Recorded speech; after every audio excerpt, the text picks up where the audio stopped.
XRP allowed in China. Ripple XRP will rise $5,000. Jeremy Hogan predicted possible outcomes before sentencing, noting that both sides have a chance to emerge victorious, explaining his point of view in a YouTube video posted on December 9. You can see the current price of XRP on your screens with a daily trading volume of 648,452,340 dollars used. XRP has declined by 3.2 in the last 24 hours. Welcome to the Rich Club channel. Please watch this video to the end, like it, and subscribe to the channel so as not to miss the release of new videos. Also in this video, we will show the lucky winner of Give away free 500 XRP, and maybe it will be you, so watch the video carefully until the end. According to the theory of technical analysis, it is believed that the triangle is a trend continuation figure. However, given that this is a descending triangle, not an ascending one, we can conclude that the probability of the continuation of the uptrend is not very high. If XRP breaks through the red line, then the price is likely to go up again. At the same time, the first target will be the level of 28 cents, the previous peak from August 23. The second target is the 33 cents level, the top of June 20. The final goal will be the 42 cents mark, which was reached on May 17. At the moment, there has not been a real breakthrough of the red resistance line yet, and therefore it may be necessary to refrain from buying. Only on a real breakdown of the resistance will the purchase transactions be justified.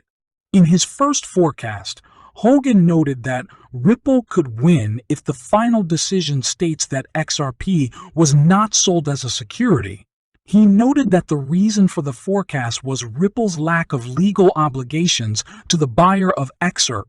According to Hogan, the first option, and why I think Ripple will win, is that it had no legal obligations to XRP buyers after the sale. No after-sales obligations. In other words, there can be no investment contract without investment. He also mentioned that Ripple can win based on. In his second forecast, Hogan warned that despite public opinion that Apple could win the case, the company has a significant chance of losing the lawsuit. He noted that the probability of losing Ripple is almost 30. He suggested that the judge could rule in favor of the SEC if the evidence that Ripple used XRP sales to create its cross border payments business seemed convincing to her.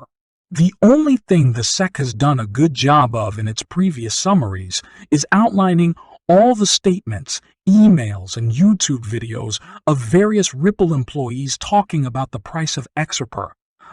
They've had 8 years of work. Judge Torres will review all of these statements and may. With the SEC, Hogan added.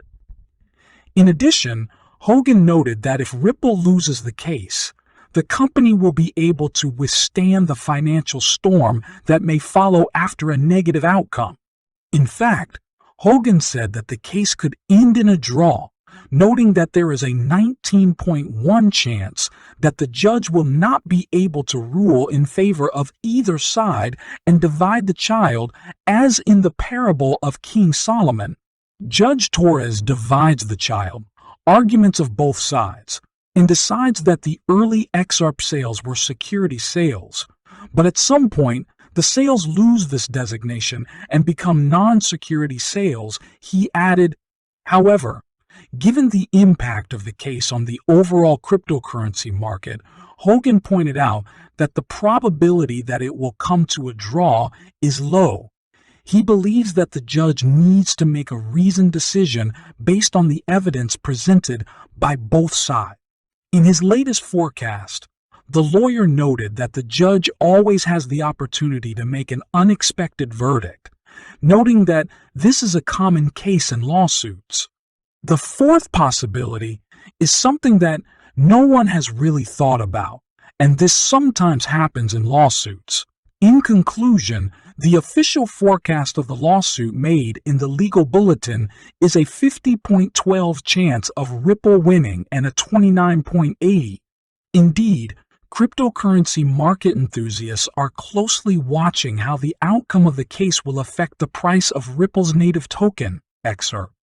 It is worth noting that in the past, XRP recorded a slight increase whenever the court ruled in favor of Ripple. The Securities and Exchange Commission, SEC, has just announced that it will be filing charges against 8 online influencers in connection with a $100 million securities fraud scheme. In this scheme, the defendants manipulated traded stocks by using the social media platforms like Twitter and Discord. In its lawsuit, which was submitted to the United States District Court for the Southern District of Texas, the SEC seeks permanent injunctions, disgorgement, prejudgment interest, and civil penalties against each defendant. The SEC specially mentions Stefan Hervatin, who goes by the Twitter username AmadBack, as apart from facing the above charges, he will also be barred from trading penny stocks in the market. According to the SEC's official announcement, 7 of the 8 defendants advertised themselves as accomplished traders and amassed hundreds and thousands of followers. On these 7 defendants are accused of buying specific stocks and encouraging their sizable social media following to purchase those stocks by publishing price objectives or making it known that they were buying, holding on to, or growing their stock positions in them. However, the complaint claims that as the share prices and our trading volumes increased in the securities they were promoting, the individuals regularly sold their shares without even disclosing their intentions to do so. Joseph Sansone, the chief of the SEC's Enforcement Division's Market Abuse Unit, officially states that, as our complaint states, the defendants used social media to amass a large following of novice investors and then took advantage of their followers by repeatedly feeding them a steady diet of their followers misinformation, which resulted in fraudulent profits of approximately $100 million. Today's action exposes the true motivation of these alleged fraudsters and serves as another warning that investors should be wary of unsolicited advice they encounter online. Sansone said, "The SEC's ongoing investigation is being handled by Andrew Pallid, David Scheffler, and Michelle T. Perillo of the Market Abuse Unit, MALU. Satoshi Nakamoto, the mysterious creator of Bitcoin, and the architect of the new digital economy, knew about Ripple 13 years ago, in 2009. This was discussed in a video by CryptoAry, a well-known blogger in the XRP community. Someone thought I was crazy and asked, Yike comments, how in the world Satoshi could have talked about a pay-enge Ripple in 2009. Please research Ryan Fugger and Ripple Pay. This opinion was confirmed by Ripple's technical director, David Schwartz. Yeah, Ryan Fugger didn't have the technology to create decentralized assets. So instead, he built a decentralized system consisting of multiple centralized assets that could interact. Ripple as a decentralized payment system was invented by Fugger back in 2004 and was called Ripple Pay. Over time, Fugger passed the concept on to Chris Larson and Jed McCaleb, but that's another story. According to Schwartz, Ryan Fugger at that time did not have the technology to create decentralized assets, so he built a peer system consisting of interacting centralized assets.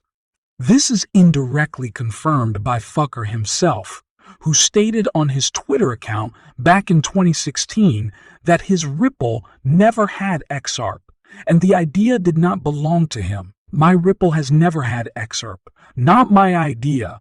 Feel free to ignore it. Then John Deaton, a cryptocurrency lawyer and representative of XRP holders in the current SEC lawsuit against Ripple, joined the conversation. Responding to Schwartz's comment, Deaton said that it was for this reason that back in 2014, the U.S. Government Accounting Chamber described XRP as a virtual currency used in a decentralized payment system called Ripple.